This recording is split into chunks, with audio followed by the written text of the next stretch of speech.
When I came to Bengaluru on Saturday, I came to know about Siddharamaiah, Honorable Chief Minister of Karnataka, about his injury. It is good to see him here, and it indicates he is fast recovering from the injury. In politics, keeping your legs safe is very important. In politics, keeping your legs safe is very important. And you have to be very mindful because you will stumbling blocks everywhere. Siddharamaiah ji is a seasoned politician and he has been safely crossing all hurdles on his way, and today he is the Chief Minister of Karnataka, and I am very confident that he will recover quickly from this injury. I wish him speedy recovery. My friends, first and foremost, I express my deepest reverence to the sacred land of Karnataka. This land has been graced by the wisdom and legacy of the great saint poets like Sant Baswanna, Alma Prabhu, Akka Mahadevi, Purandradas, and Kanakdas. It is always a profound honor and privilege for me to be here. The visionary and dynamic Chief Minister of Karnataka, Sri Siddharamaiah ji, has graciously invited me to this event. We belong to different political parties and we are political opponents. His magnanimous gesture eloquently declares his statesmanship, which rises above limited considerations to work together in the spirit of fraternal ties which bind all of us. His invitation and my acceptance show that in the pursuit of the national interest, we stand united, unmindful of the political differences.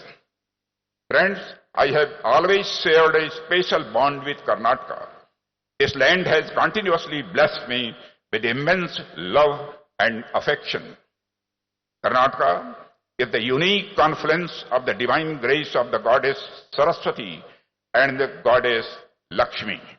Karnataka has the perfect blend of knowledge and prosperity. The people of Karnataka are blessed not only by goddess Saraswati, the embodiment of wisdom, but also by goddess Lakshmi, the embodiment of wealth and prosperity. Friends, according to the classical political science, be it the central government or the state government, we are all integral parts of the Indian state. We thrive on the bedrock of constitutional values. These values remind us that while our political ideologies may differ, when it comes to the progress and development of our nation, we rise above our differences and stand united on a common platform. Friends, I would like to remind everyone of the profound words of our former Prime Minister, the Reverend Sri Atal Bihari Vajpayee ji. He once said, "Sarkarein आएंगी, जाएंगी, पार्टियां बनेंगी, बिगड़ेंगी, मगर ये देश रहना चाहिए." Our former Prime Minister Sri Atal Bihari Vajpayee told. His words serve as a timeless reminder that above all political differences, the unity, integrity, and progress of our country must always remain our highest priority. Friends, our constitutional values are deeply rooted in our rich history of political tolerance and acceptance of opposition. Our history presents numerous examples where, even in times of war between two rulers, battles were fought with honor, adhering to established principles of warfare. More importantly, the defeated rulers were often treated with dignity and respect. In many instances, their kingdoms were even restored to them. In India, historically, political rivalry was rarely seen as a matter of life and death. Instead, it was largely governed by ethics, mutual respect, and a deep-rooted sense of justice. Friends, whenever I speak about the investors like you, I always focus on the value proposition for the prospective investors. If I urge you to invest your capital or the capital entrusted to you by those who trust your judgment, I must provide a clear and compelling reason. So I see my role here as that of an advocate standing before a distinguished jury of investors. My purpose today is to make a strong and persuasive case for Karnataka state. Friends, Karnataka offers everything you seek in an investment destination. No matter what your investment requirements are, Karnataka provides a good foundation for growth and success. Friends, it is an investor. You seek world-class infrastructure. Karnataka is now offering next-generation infrastructure facilities. If you require skilled human resources, Karnataka stands out with its highly talented and future-ready workforce. Friends, in India, we have actively worked to address the challenges that investors previously faced. The cumbersome process of obtaining multiple clearances has been replaced by a single window system, ensuring a faster and hassle-free experience. Beyond streamlined processes, investors also need a strong market demand for their products. When it comes to consumption, India is already one of the world's fastest growing markets. Several recent economic decisions are expected to further strengthen the demand environment. On one hand, the Reserve Bank of India has reduced the repo rate from 6.5% to 6.25%, making borrowing more affordable. On the other hand, under the visionary leadership of our Honorable Prime Minister, Narendra Modi, the Government of India has introduced a massive income tax cut in this year's budget announcement, and now individuals earning up to rupees 20 lakh annually are completely exempt from income tax. This significant tax relief will substantially increase the disposable income of our people. And as we all know, higher demand leads to a stronger business growth for the investor firms.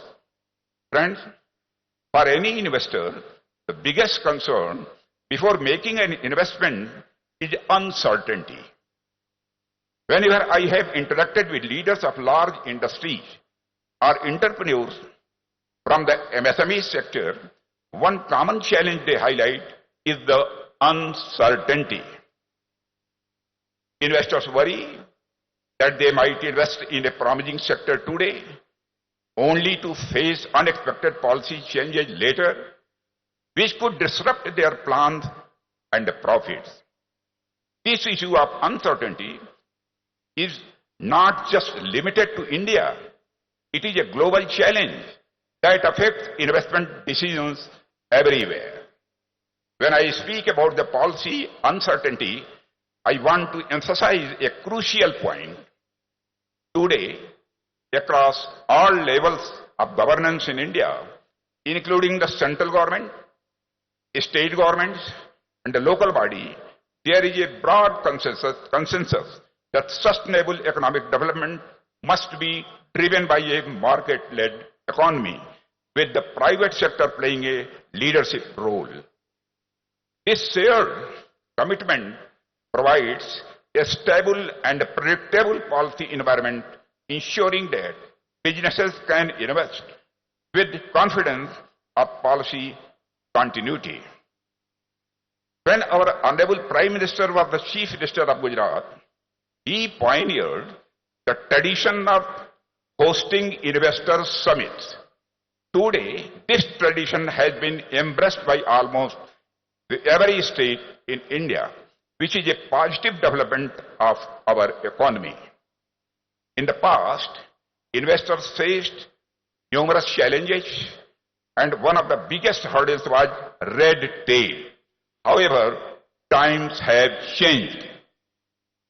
Today, India no longer presents red tape to investors. Instead, we roll out the red carpet for them.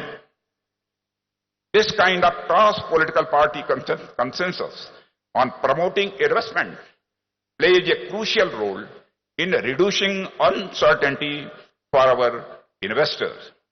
Friends, as I invite all of you to invest in Karnataka, one of the most compelling elements of my value proposition is Bengaluru. As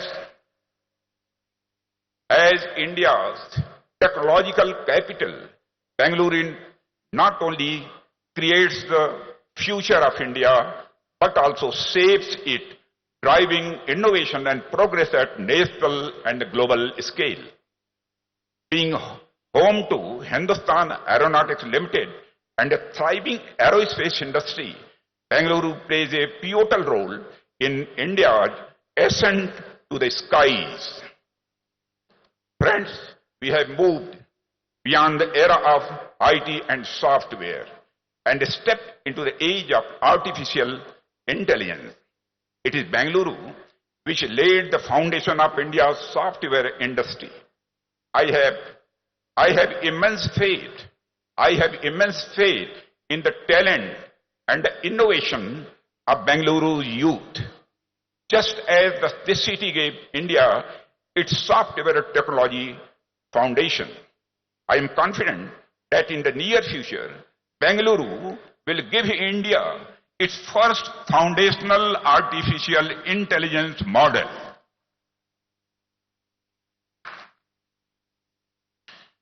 Once Mahatma Gandhi ji gave us a talisman, a guiding principle for decision making. He urged us to consider the interest of the most marginalized person before making any decision. In a similar spirit, I want to offer you a talisman of my own. Whenever you have doubts about India's future or India's potential, just do one thing: come to Bengaluru.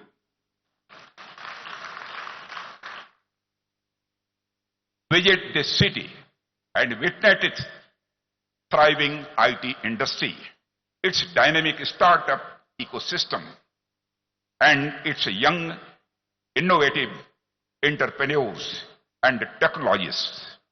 When you see firsthand the energy, ambition, and the groundbreaking work happening here, all your doubts about India's future will fade away. Your uncertainties will disappear, and your confidence in India's limitless potential will grow stronger than ever. Friends, beyond all these factors, there is an even bigger advantage. When you invest in Karnataka, you are not just gaining access to Karnataka's resources. You have the strength of the entire nation standing with Karnataka. India's economic ecosystem is deeply integrated, which means investing here gets you access to the country's vast and diverse resources. If your business requires minerals, you can source them from Chhattisgarh and Odisha. If you need skilled manpower, the hard-working professionals from Uttar Pradesh and Bihar will be ready to contribute. If your supply chain depends on MSMEs output, you will find robust support from Noida and Coimbatre's MSME entities. When you invest in Karnataka, you are not just investing in one state, you are tapping into the collective strength of India's vast resources and a colossal talent pool.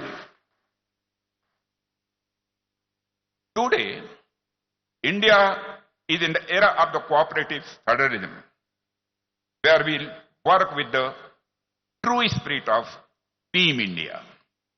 A remarkable example of this is the GST framework, in which representatives from both the central and state governments come together to collectively decide tax rates through consensus. This is the testament to how the central and state governments are collaborating to save the country's economy.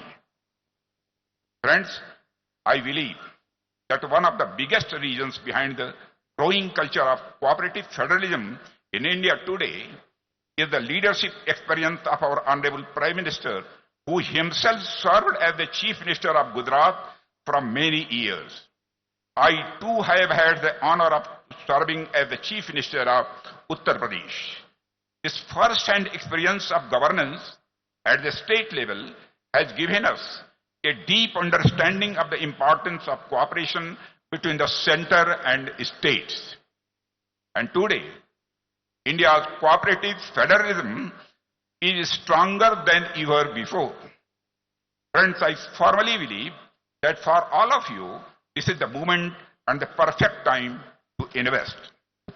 The opportunity before you is unprecedented. Now is the time to grab it. By investing today, you are not only unlocking new avenues for your own success, but also contributing to the economic growth of Karnataka and the nation as a whole. You are all seasoned investors, and in your language, terms like going short and going long hold great significance. When you anticipate that the value of an asset is going to decline, you choose to go short. Conversely, when you see strong potential for growth and believe that an asset's value will rise, you go long. And if you look at the recent past, one thing is clear. Those who went short on India and its people's future saw their success and fame fade away just as quickly. On the other hand, those who went long on India and its immense potential have witnessed sustained success, lasting impact, and enduring growth. That is why today I urge all of you to think for the long term, invest with confidence, and make the right choice, and all of you should go long on India. I once again extend a warm invitation to all of you to invest in Karnataka. The role that investors, business leaders, and industry captains like you have played in driving India's growth is truly remarkable. Your contributions have been instrumental in shaping the nation's economic progress. A lot more needs to be done towards the national objective of becoming Viksit Bharat by 2047. Together we will get the job done. Thank you very much.